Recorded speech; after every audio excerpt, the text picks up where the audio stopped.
मार्गशीर्ष मास की गुरुवार के दिन आपको यश नहीं मिलेगा तो बेलपत्री के पेड़ के नीचे हल्दी का शिवलिंग का निर्माण करो। हल्दी पिसी हुई हल्दी का शिवलिंग का निर्माण करो, उसका पूजन कर कर घी का दिया लगाकर भगवान शंकर की वही हल्दी का शिवलिंग का तिलक अपने हृदय पर चाहे पुरुष हो चाहे स्त्री हो, अपने हृदय पर कंठ के पास उस तिलक को लगाएं और बाबा का विसर्जन उसी बेलपत्री के पेड़ के नीचे जल डालकर कर दें। महाराज यश मिलना प्रारंभ हो जाता है। केवल ये यश के लिए ही नहीं होता, इसका एक क्रम और है। मान लो आप किसी मीटिंग में बैठे हो, किसी अच्छी जगह पर बैठे हो, किसी कंपनी के इंटरव्यू में बैठे हुए हो, आप किसी कार्य के लिए जा रहे हो और वो कार्य बहुत जरूरी है कि इस व्यक्ति से मुझे ये पैसे निकलवाना है, इस व्यक्ति से मुझे ये काम निकलवाना है, और वो व्यक्ति बहुत दिन से हाथ में आ ही नहीं रहा, तो उसके लिए भी ये कार्य किया जाता। अर्थात कीर्ति शुद्ध हो, पवित्र हो और यश की प्राप्ति। लक्ष्मी, वो कौन से दो स्थान है जहां तू जाना पसंद नहीं करती? लक्ष्मी, वो कौन से दो स्थान हैं जो व्यक्ति धारण करता है तो उस व्यक्ति के पास में से 2 साल में, 4 साल में, 6 साल में, 8 साल में तो रुष्ट होकर चली जाती है? वो स्थान कौन से हैं? तो 2 स्थान माता लक्ष्मी ने बताए हैं। पहला, फूटे हुए बर्तन में भोजन करना। कौन से बर्तन में? जम के बोलिए जरा। जो टूटा बर्तन होता है, खंडित बर्तन होता है, फूटा हुआ बर्तन होता है, कहीं गिलास की किनोर टूट गई है, कहीं कटोरी की किनोर टूट गई है, कहीं थाली की किनोर टूट गई है, और तुम कहीं प्लेट की किनोर टूट गई है और तुम उसमें भोजन कर रहे हो, तो टूटे हुए बर्तन में भोजन करने वाले के पास में लक्ष्मी छिन्न हो जाती है, उसका भाग्य भी फूटे हुए बर्तन की तरह हो जाता है। ये लक्ष्मी का। और दूसरा,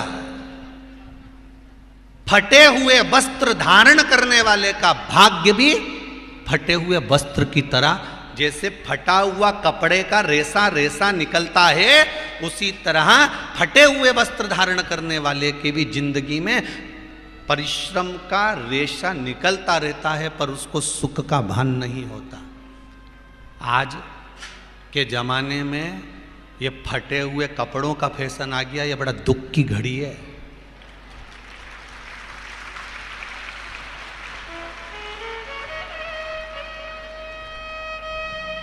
ये बड़ी दुख की घड़ी है महाराज, और लोग उसको फैशन समझ रहे हैं।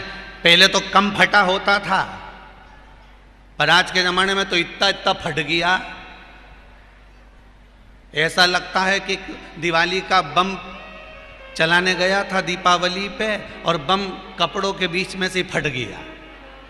इसलिए वो कपड़े कब पहनेंगे तो ने अब पहन लिया। शास्त्र कह रहा है, लक्ष्मी कह रही है माता पार्वती को कि 2 जगह पर अगर ये 2 क्रम जिस जीव के होते हैं उसके पास में से लक्ष्मी 5 साल में। हम कई बार कहते हैं इन बच्चों को नहीं मालूम, इन नवयुवक लड़कों को नहीं मालूम, इन नवयुवक बेटियों को नहीं मालूम कि फटे हुए कपड़े पहनने का फल क्या है। आज नहीं, विवाह कर कर जब जाएगी तो मायके से जब ससुराल जाएगी, तूने कुंवारी अवस्था में तो खूब फटे हुए कपड़े पहन लिया ने, मम्मी मैं तो जीन्स लूंगी न ये लूंगी, तू तो खूब फटे हुए पहन, पर वहां जब जाएगी तब मालूम पड़ेगा कि रोना किसको कहते हैं। आज तो पहन लो, वो उसी में की बात है। कल वाली बात याद कर लो, अभी खाओगे तो कुछ दिन के बाद ब्लड बनेगा, और ब्लड बनेगा तब जाके ये शरीर में दौड़ेगा। आज की आज तुमने रोटी खाई तो क्या आज की आज ब्लड बन गया? जम के तो बोलो रे खरगोन वालों, नहीं बनाना। आज खाया है तो ब्लड 8 दिन में, 4 दिन में, 6 दिन में, 2 दिन में, 5 दिन में, 3 दिन में बनेगा। आज की आज ब्लड नहीं बनेगा। आज खाया तो 2 दिन में ब्लड तैयार होकर तुम्हारे शरीर में दौड़ेगा, शरीर में दौड़ेगा तो तुम्हारा शरीर भी चलेगा। उसी तरह तुमने अगर युवानी अवस्था में, कुंवारी अवस्था में ये फटे हुए कपड़े पहने हैं, तो जब तुम्हारी अवस्था बढ़ेगी ना, आज नहीं रोना पड़ रहा। आज के जमाने में तो फैशन है साहब, फैशन है तो आज पहन ले, बाद में रो ले। फटे हुए वस्त्र भी धारण नहीं कर। घर की बेटियां, घर के लोग ऐसे कपड़े पहने, ये श्रेष्ठता नहीं है महाराज। थोड़ा सुधार। कहा शरीर को भोगना था, फिर मनुष्य क्यों, ये जीव आत्मा क्यों भोग रहे? क्योंकि जीवात्मा मरती नहीं। इसको जब भुगताया जाता है तो ये भोगती रहती है, तड़पती है, चिल्लाती है, अब नहीं करूंगी गलती, क्षमा कर दो मुझको। हल्दी का गट्टा, हल्दी जो सूखी एक गट्टे में आती है ना, हल्दी की गांठ, उसका थोड़ा सा टुकड़ा उस कलश में डाल लीजिए। और जिस व्यक्ति का समय गड़बड़ चल रहा हो, लक्ष्मी नहीं आ रही हो, बीमारियां बनी हुई हो, दुख हो, तकलीफ हो, कष्ट हो, माता पार्वती जी अश्विमनी घोड़ी बनी लक्ष्मी जी को ज्ञान उपदेश दे रही है। माता पार्वती जी जब लक्ष्मी जी ने आंख में से आंसू बहाए, शिवलिंग पर गए, शिवलिंग से जलाधारी पर गए, जलाधारी पर जब वो अश्रु पड़े और उस अश्रु के पड़ने पर माता पार्वती जी प्रकट हुई और प्रकट होकर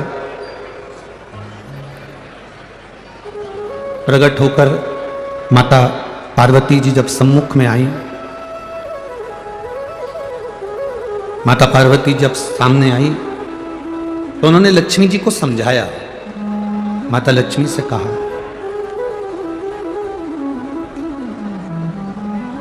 कि लक्ष्मी, तुम्हारे पति ने तुमको श्राप दिया है, तुम्हारे पति ने तुम्हें श्रापित किया है, तुम्हारे पति ने तुमको अश्वी बनने का श्राप दिया, घोड़ी बनने का श्राप दिया, अश्वी बनने का श्राप दिया।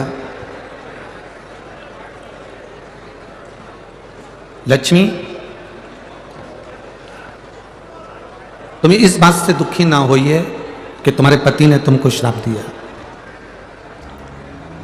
अब उन्होंने जो श्राप दिया उसको भूल जाओ,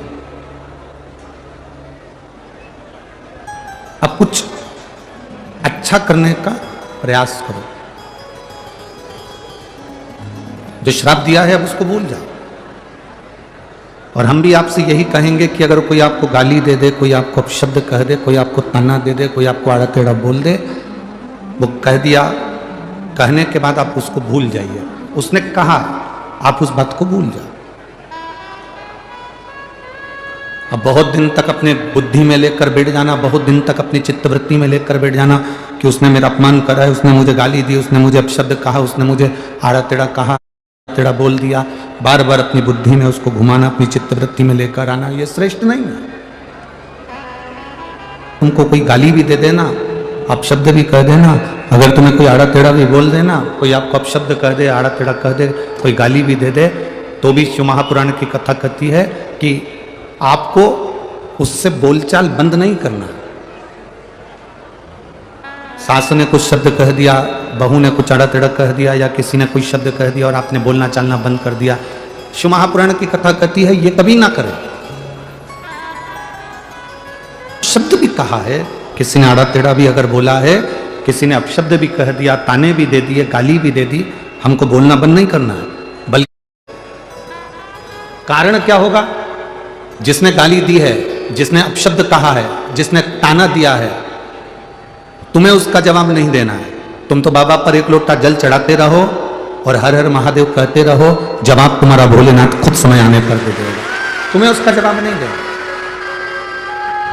सीता जी ने भी आज खीर बनाई और माता जानकी ने जब खीर बनाई, दशरथ जी के लिए, कौशल्या मैया के लिए, कैकेयी मैया के लिए, सुमित्रा जी के लिए, सबके लिए परोसा, सबके सामने रख दिया।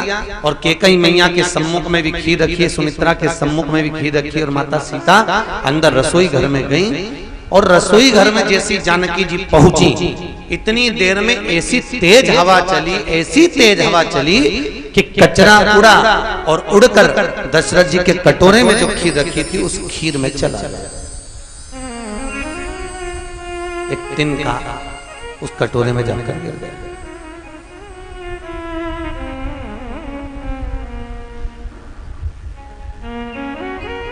सीता जी ने रावण को क्यों नहीं मारा, उसका प्रश्न का उत्तर है ये। एक तिनका, एक कचरा कटोरे में पड़ा है खीर के,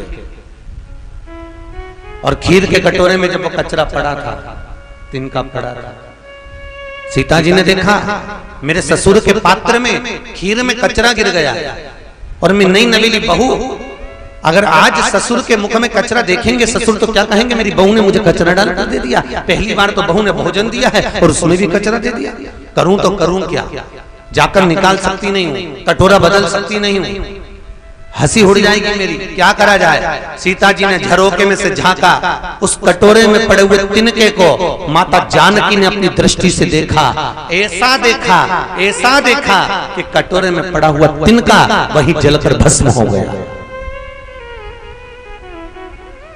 वो तिनका, कटोरे में पड़ा हुआ तिनका वही जलकर भस्म हो गया। जैसे तिनका जलकर भस्म हुआ, दशरथ जी ने देख लिया सीता जी को, सीता जी ने अपनी दृष्टि से कचरे को जला दिया, तिनके को जला दिया। दशरथ जी ने खीर खाई, खीर खाकर दशरथ जी सीता जी के कक्ष में गए। बहुरानी जानकी, ए सीता, पिताजी आप आए, मुझे बुलाना होता मैं आती, क्या बात है, बोलिए पिताजी मेरे को क्यों बुलाया, क्या कारण है, आप मेरे पास में आए, मुझे बुलाते मैं आती, दौड़कर आती, आप बोलो तो सही क्या चाहिए आपको, क्या चाहिए आप? जानकी तुझसे कुछ मांगना है तो दे देगी। सीता जी कहती है जी पिताजी आप बोलो क्या चाहिए। पहले सौगंध खा राम की कि तुझसे जो मांगूंगा तुझे देना पड़ेगा। सीता जी कहती है पिताजी सौगंध खाने की जरूरत ही नहीं पड़ेगी, आप मांगो तो सही आपको क्या चाहिए, मैं वचन देती हूं कि जो मांगोगे दे दूंगी। सीता तू मुझे वचन दिए और ये वचन टूटना ही चाहिए, नहीं टूटेगा, बोलो क्या चाहिए। दशरथ जी कहते हैं जानकी जैसे आज तूने उस तिनके को देखा ऐसा किसी दुश्मन को भी मत देखना, बस तुझसे इतना सामान और कुछ भी नहीं चाहिए। और आपने देखा होगा जब जब रावण सीता के पास आता था, सीता एक तिनका तोड़कर उसको देखती रहती थी। और तिनके को सीता इसलिए देखती थी बेटा इसी तिनके के चक्कर में बचा, नहीं तो अभी तक तो निपटा देती तेरे को। कब का? केवल इस तिनके के चक्कर में बचा, अभी तक तो मैं तेरे प्राणों को हर लिया, अभी तक तो मैं तुझे समाप्त कर देती, केवल इस तिनके के चक्कर में तू बचा हो। और ये तिनका तुझे बचा कर रखा है केवल इसके लिए तुम बचा। महाराज सीता चाहती तो रावण का संहार करने में देरी नहीं लगती, सीता चाहती तो रावण का संहार करने में एक क्षण की देरी ना होती,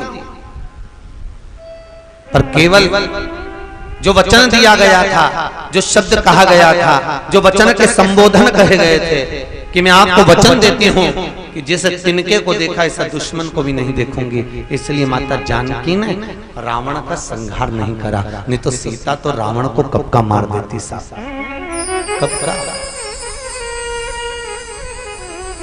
मारने में देरी नहीं लगती। महाराज पतियों को परिवार में धर्म पत्नी बोलने का मौका कम देती है। आप चिंता मत करो मैं सब संभाल लूंगी, आप क्यों टेंशन लेते, मैं हूं। जानकी जी रावण का संहार करने में आतुर रहती है, जानकी जी भी रावण का संहार कर देती है, पर सीता का वचन, माता जानकी ने जो वचन दिया वो निभाया है, वचन की पूर्णता है। तो महाराज राम जी के प्रकट होने के, राम जी के जन्म लेने के, राम जी के प्राकट्य के भी कुछ कारण हैं, तो रावण के संहार के भी कुछ कारण हैं। क्या रावण सीता को जबरदस्ती अपनी अर्धांगिनी नहीं बना सकता था? क्या रावण सीता को जबरदस्ती अपने भवन में नहीं रख सकता था? केवल उसका कारण इतना था कि एक बार रावण देवलोक में गया और देवलोक में जाकर मेनका को उन्होंने देखा, बड़ी सुंदर थी। रावण ने उसको अपना बनाना चाहा, जैसे ही अपना बनाना चाहा, रावण ने उसका हाथ पकड़ना चाहा, मेनका ने कह दिया मेरा हस्त मत पकड़ना, मैं तुम्हारे भाई कुबेर की बेटे नल कुबेर की धर्म पत्नी हूं और तुम मेरा हस्त कमल पकड़ रहे हो, मैं तुम्हारी बहू हूं और बहू का हाथ अगर ससुर पकड़े ये अच्छी बात नहीं है। वो तो तुम मेरे काका ससुर, मैं कुबेर की बहू हूं, नल कुबेर की पत्नी हूं और आप मेरा हाथ पकड़ रहे हो, मान जाओ। अंत में रावण ने उस प्राण छूट। आपको पहले भी कथा में कहा, राम किसी को मारे नहीं, ऐसा है मेरा राम, अपने आप मर जाएगा करके खोटा। मेरा राम किसी को नहीं मारता। भगवान अपने ऊपर कभी नहीं लेता कि मैंने किसी का संहार करा, मैंने किसी को मारा, मैंने ऐसा किया, वो कभी नहीं। कल कथा में कहा था आपको कि मंदिर के पीछे, कहां पर, कल कथा में बताया था कि मंदिर की परिक्रमा करते समय मंदिर के पीछे अगर हम प्रणाम करते हैं तो हमारे जीवन के पुण्य, हमारे जीवन का दान, हमारे जीवन का सत्कर्म उसी समय अधर्म में बदल जाता है। उसी समय, जिस समय हमने किसी मंदिर के पीछे प्रणाम करा, अगर परिक्रमा करते समय मंदिर के पीछे हम नमन करते हैं, प्रणाम करते हैं, तो हमारा सत्कर्म, हमारा दान, हमारा पुण्य, हमारा धर्म उसी समय अधर्म में परिवर्तित हो जाता है। इसलिए महाराज हिंदू धर्म के अंदर मंदिर के पीछे प्रणाम नहीं किया जाएगा, प्रणाम नहीं। कल कथा में आपको कहा था कि केवल एक ही कारण है कि हमारे विचार को, हमारी दृष्टि को, हमारी सोच को बदलने का प्रयास किया जाए। राम कथा, सारे देवताओं ने अगर भगवान राम की स्तुति करी थी तो यही प्रार्थना करी थी कि आपके द्वारा जगत का कल्याण। भगवान ने भी आश्वासन दिया था और सब अपने अपने धाम को चले गए थे। सुर समूह बिनती करी, पहुँचे निज निज धाम, जग निवास प्रभु प्रगटे, अखिल लोक विश्राम। भगवान ने सबको एक वचन देकर भेज दिया, तुम चिंता मत करो, मृत्यु लोक में जाना, पृथ्वी पर जाना और पृथ्वी पर जाकर अवतरित होना। किसी भी रूप में तुम्हारा मन पड़े, राज ऋषि बनकर, साधु बनकर, सन्यासी बनकर, तपस्वी बनकर, साधक बनकर, उपासक बनकर प्रकट हो। हम आएंगे, वचन निभाएंगे।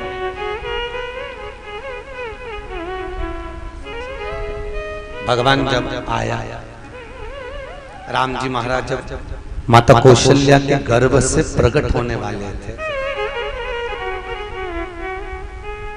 बड़ा सुंदर संवाद, बड़ी सुंदरता थी। रावण और कंस, इन दोनों के पैदा होने का क्रम बड़ा विचित्र है। अच्छा, दोनों की क्रमता भी देखो, रावण भी गुरुवार के दिन पैदा हुआ था और कंस भी गुरुवार को पैदा हुआ था।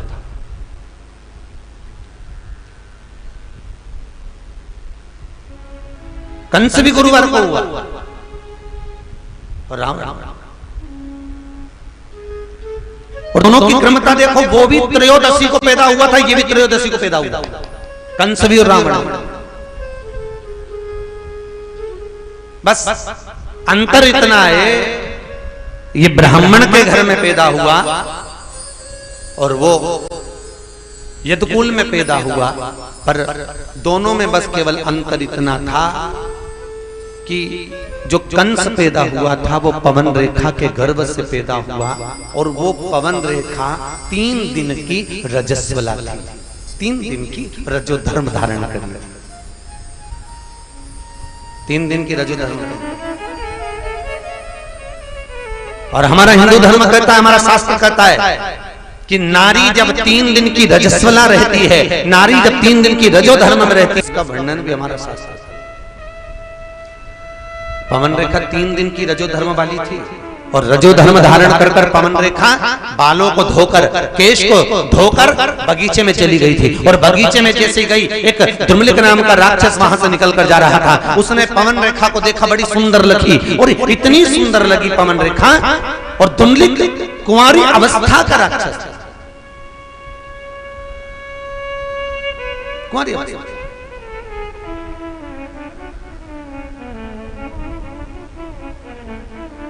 एक तो बहुत सहज सी बात है महाराज, बहुत सहज। हमारे हिंदू धर्म में कहा जाता है सबसे बड़ा आश्रम गृहस्थ आश्रम। कौन सा आश्रम है? जम के बोलो जरा। गृहस्थ आश्रम। क्यों कहते हैं गृहस्थ आश्रम? क्योंकि संत बनना, साधु बनना, तपस्वी बनना, जोगी बनना, सन्यासी बनना, साधक बनना, उपासक बनना सरल है, पर एक गृहस्थी बनना कठिन है। अकेले गंगा के घाट पर बैठ के भजन करोगे तो कोई भी कर ले, तुम भी जाके कर सकते हो, अकेले बैठ के तो कोई भी कर ले। पर दिक्कत तो ये है कि परिवार में रहकर, घर में रहकर एक माला तो जप कर बताओ। थोड़ी देर माला जपोगे, जय हनुमान ज्ञान सागर, जय कभी तुम लोग जाकर, इतने में छोरा तोड़ के आगे, मम्मी वो सामान का रखा है, 40 साल चली रही है, पापा ये कहाँ रखा है, मम्मी ये क्या हो गया, मैं पोछा ऐसा पड़ा है, मम्मी ऐसा कैसा। जरा सी देर पूजन करने बैठोगे उतनी देर में सारा काम तुमको याद आ जाए, उतनी देर में सब कुछ हो जाए। गृहस्थाश्रम सबसे बड़ा आश्रम। संत बनना सरल, तपस्वी बनना सरल, साधक बनना सरल महाराज। तो शास्त्र कहता है विवाह कर कर मरने पर पिंड, तर्पण, तिलांजलि सब प्राप्त हो जाती है, पर कुंवारी अवस्था में मरने पर ना तो तर्पण मिलता है, न पिंड मिलता है, न तिलांजलि मिलती है। जो कुंवारी अवस्था में मर गया, ना तो तर्पण है, ना तिलांजलि है, ना कुछ भाग है। महाभारत का चरित्र उठाइए, कुरुक्षेत्र की भूमि को प्रसन्न करना था, शास्त्र का नियम। भगवान कृष्ण ने अर्जुन, नकुल, सहदेव, भीम, युधिष्ठिर को बुलाया और दुर्योधन को बुलाकर कहा कल ये युद्ध चालू होने वाला है, और युद्ध का नियम है जिस युद्ध की भूमि पर युद्ध होता है उस भूमि को प्रसन्न करने के लिए, चंडी को प्रसन्न करने के लिए, भूमि को प्रसन्न करने के लिए परिवार में से एक एक व्यक्ति की बलि देना पड़ती है। दोनों परिवार में से एक एक व्यक्ति की बलि जाएगी। कल देवी बलि लेने के लिए आई। अरे दुर्योधन तो खुश हो गया, प्रसन्न हो गया, हम तो 100 भाई, अगर एक मर भी गया तो 99 बचेंगे। पर दिक्कत तो इनकी है कि ये तो गिने चुने 5, और 5 में से अगर एक मर गया तो बचे कितने? मात्र 4। युधिष्ठिर को नींद नहीं है। भगवान कृष्ण ने कहा चिंता मत करो, अर्जुन को बुलाओ। अर्जुन आया, प्रभु कृष्ण, वसुदेव, कन्हैया बोलते हैं तू चिंता मत कर, बलि देना है ना। अर्जुन याद कर, तू द्रौपदी को लेकर आया था और माता कुंती के सामने खड़ा करा था, तो माता कुंती ने क्या कहा था भोजन बनाते बनाते? 5 बांट लो।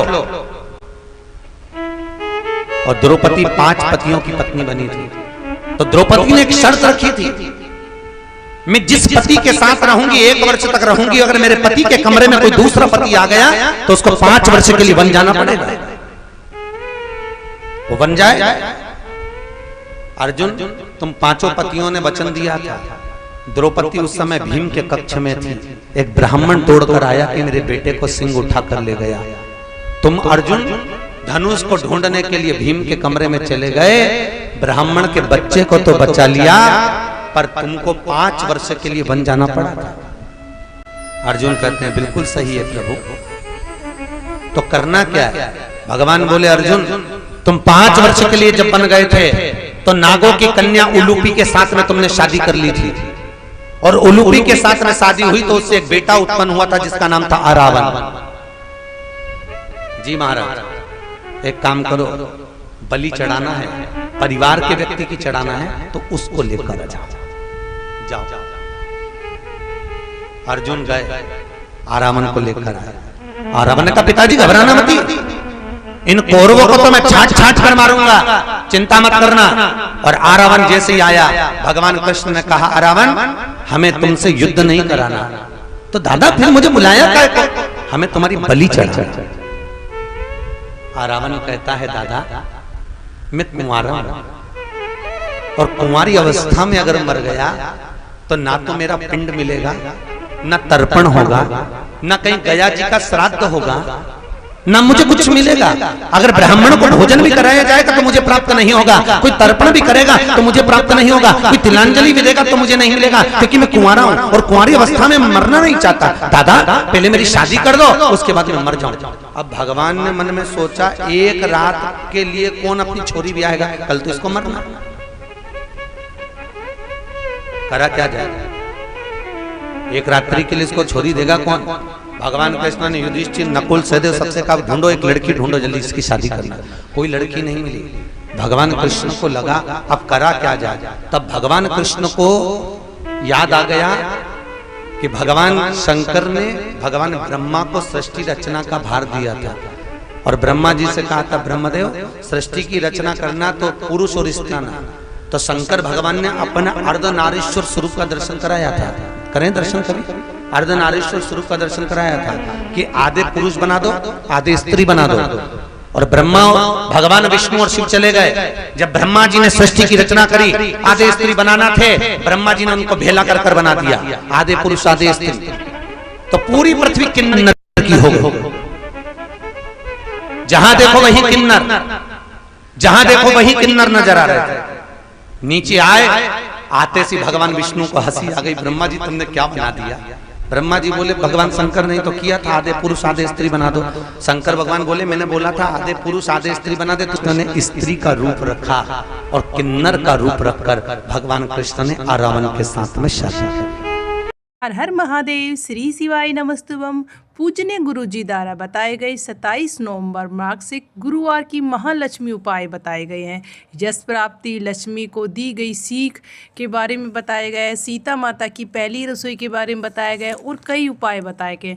तो आप अवश्य ये सुने और ये कथा अवश्य सुने। अगर ये कथा अच्छी लगी है तो विनायक डेली डायरी को लाइक और शेयर करना और सब्सक्राइबर करना तो बिल्कुल ही ना भूलें। हर हर महादेव।